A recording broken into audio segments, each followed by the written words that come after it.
Hey guys, welcome back to another episode of the Self-Confidence Project. I'm your host, Kimberly. Today I want to share with you the secret hack that divorced men know about dating.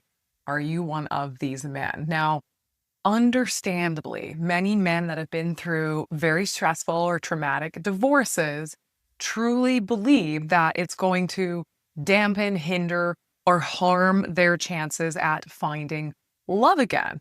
And here is the ultimate truth.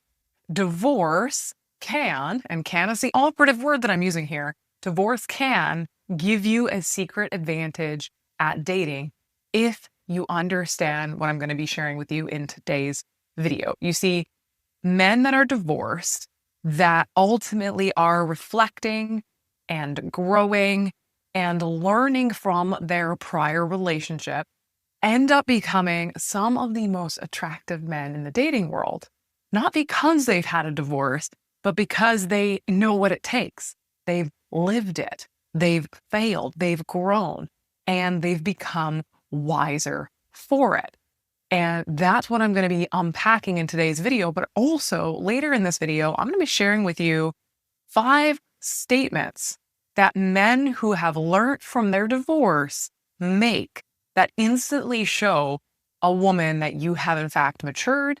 And these types of statements are what women will find incredibly attractive as they date you and get to know you. So stick with me, because this isn't just about surviving a divorce. It's ultimately about how you can thrive after one. Now, naturally, divorce isn't the end, although it feels like the end for a lot of people. There is healing and space that needs to take place here, especially before you get out dating, but it can help you begin a dating journey that sets you apart from other men. Now, most divorced men will think to themselves, I'm some kind of damaged goods, or women aren't going to want me now that my life is the way it is now, or I really don't feel like I have anything left to offer.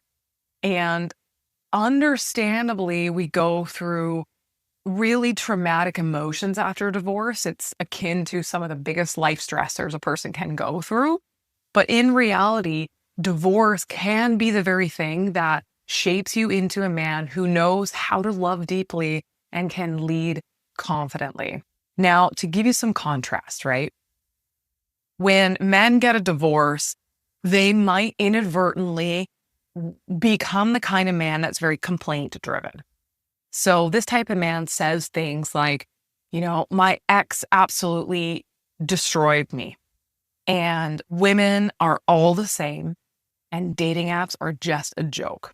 So this is a man who has been hurt to a degree that he is blaming and complaining about his past, women in general, the dating scene at large. Contrast this with a man who is more growth oriented. He's a growth driven man. He's the kind of man that is going to realize that this divorce, while it had pain in it, right? We're not as trying to escape or diminish that. These things are painful, but this man is going to say, divorce taught me patience. It taught me that I need to be more clear in my communication. And it taught me the importance of why you need a robust and deep friendship with your partner to withstand the trials and tribulations. So when women hear these men, they hear the difference immediately. One is stuck in bitterness, and the other man radiates maturity. And this is why this is the secret hack that works. Now, women are not attracted to men who are perfect. There isn't a perfect man out there, just like there isn't a perfect woman out there. But women are very much attracted to men who have grown from imperfection, who are never stopping the learning process. And it's growth-minded men that demonstrate things like resilience, humility, leadership, which on their own are highly attractive qualities, but they're more deeply attractive because these qualities signal stability, they signal trustworthiness, which are things that women are going to be looking for as they date again after a divorce or after the end of a long-term relationship. It's like wood, right? Wood that has been through fire. There's something stronger, more beautiful about that. It's more interesting than something that has been untouched, right? So women are attracted to men who have experience and men who have learned and grown from that experience, right? Versus men who haven't grown and end up searching or dating women to try and fix or fulfill them.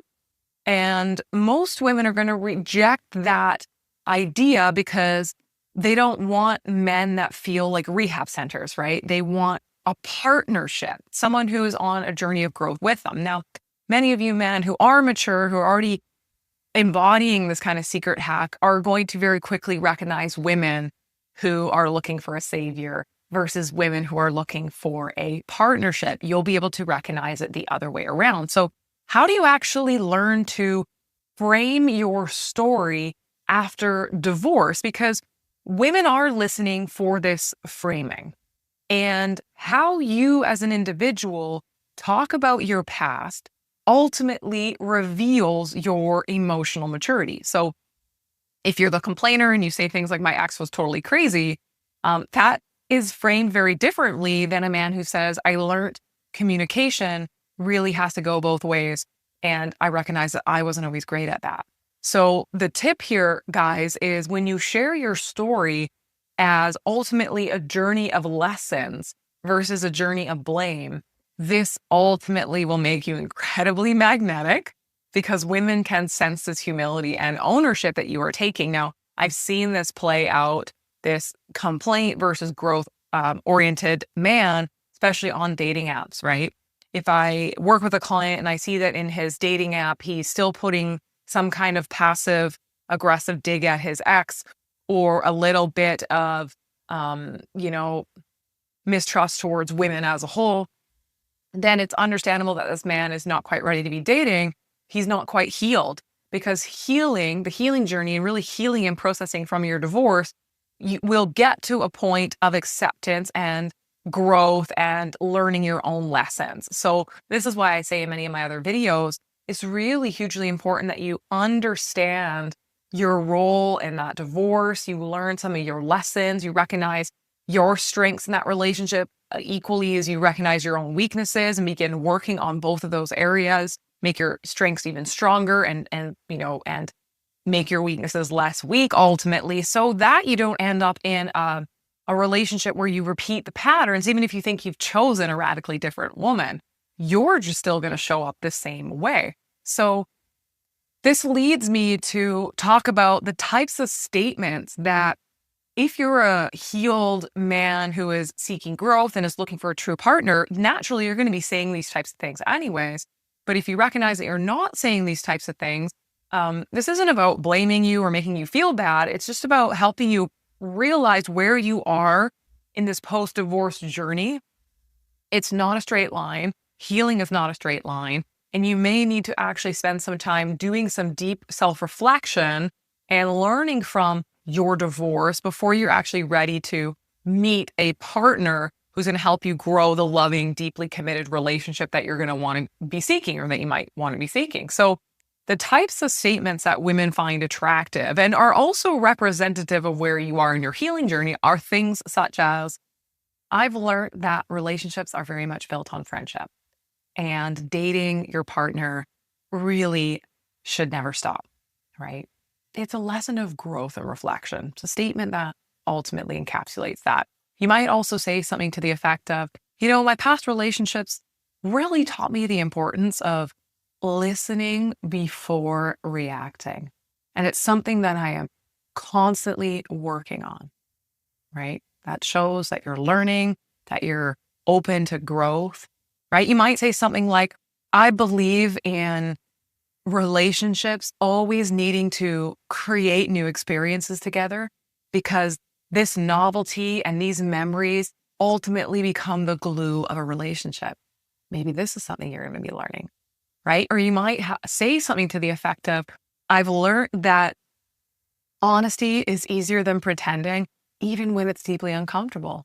You might have learned that in your past relationship, you wanted to say something, but you were afraid of hurting your partner's feelings. So you shoved it under the rug only to realize that your relationship ended by death by 1,000 cuts. So you're actually reflecting and learning that being honest, even if it might seem hurtful in the moment, is better than pretending, right? Because if you're pretending, you're taking a step away from the truth of your relationship. And if you take too many steps away, the relationship ends, right? Or you might say something to the effect of, I really now know that love is not about finding somebody perfect. It's actually about building something strong together and recognizing that the building of something together is going to highlight the good and the bad that we're going to need to navigate in a relationship. So these types of phrases, I want to give you examples because these types of phrases signal you're maturing, you're taking accountability, you're reflecting enough on the emotional dynamics of the relationships to signal that you have a level of emotional maturity, and they show leadership. They show that you're not afraid to say, there are places I need to do better. And I'm not here to blame the other person entirely for the demise of the relationship. I'm taking ownership and saying, if I want my next relationship to be different than the one that I got out of, I know I need to do things differently too. So this is the secret hack, because when you turn your divorce into ultimately like a comeback story, it's that men who are really desirable in post-divorce dating know that their lessons have become their leverage, and that things like rejection or past relationship failures or mistakes that they have made are not weaknesses. They're actually signs that you are evolving as a person. And honestly, that's what we all are seeking in relationships. If we have outdated notions, we might be trying to find a perfect match. But if we have realistic notions of dating, we're looking for someone that will continuously grow with us and that can take self-responsibility. And that's what women want, especially women that have been through divorces themselves and are going on this same journey of realizing that they need to grow and evolve. They're going to be seeking a man that's open to growing and evolving too. They want a man who knows himself, a man who has done his hard healing, which isn't easy. It's not something you do in one day or one journal prompt. You don't heal from a 10, 15, 20, 30-year marriage, overnight because you just decided, okay, now I'm healed. Healing process is going to look differently for different people, and it's going to take different time for different people. So it's about going through your healing journey, honestly going through your healing journey. And as a result of that, being able to offer depth and not just surface charm to women. So guys, know that your divorce doesn't make you less desirable. It very much makes you human. And when you truly heal from your relationship and you learn to frame it right, it actually makes you incredibly magnetic. So here's the question for you guys. Are you still at a point in your post-divorce healing journey where you are living in complaint, right? You're still kind of blaming, angry at your partner. Understandably, this is part of the grieving process. It's not to be skipped. You still need to go through this. Or have you moved through it? And are you ready to use your lessons of growth and stories to fuel something better in the future? Because the most attractive men are not the ones that have never been hurt or haven't had relationships that didn't work out. They are the ones who have been hurt, who have learned from that and have made a decision to grow even stronger as a result of that. And so I want to mention, as I didn't mention at the kind of opening of this video, that if you are a man who is coming out of a divorce, separation, and you're still in that period of needing to heal, and you need some guidance as to how to do that so you can genuinely come out the other end and say, I've looked on that relationship, I've unpacked the lessons, I now know who I am at this point in my life and what I need to be working on to cultivate and attract the relationship I truly desire, then you're going to find lots of my videos here on YouTube incredibly helpful for that. If you want to go and dive in deeper, you feel connected to the way that I speak in my videos, you want to, book a complimentary consultation to see if we're a right fit, you're welcome to do that too. The links are in the show notes. You can head to my website. If you're not quite ready yet, that's totally understandable. And that's what I do. I help good-hearted men navigate modern dating landscape to truly attract the right types of partners and ultimately become the right types of partners so that you don't have to worry about modern dating. You can actually start building the beautiful relationship that you are truly desiring. So thanks very much for sticking around for today's video. I hope that this helped to ultimately helped you frame where you're at and learn that framing is hugely important for how you navigate post-divorce dating. And I would love to hear your thoughts and comments below on what you think of the content today, where you're kind of at in your healing journey, the lessons you've actually learned from your prior relationships. Share those below because we all need wisdom in this world. And we can share that wisdom with other people based on the things that you have been through, because all relationship dynamics are quite unique. And so there's definitely something to be learned from other people's experiences, difficulties, or what has actually bonded you and your partner really close together and made your relationship or parts of that past relationship really amazing and really thrive. Sometimes it's just about doing more of what is good and less of what hasn't been working in relationships in order to make them successful. So thanks very much for tuning in, guys, to this week's podcast, and look forward to bringing you another one next week. Ciao.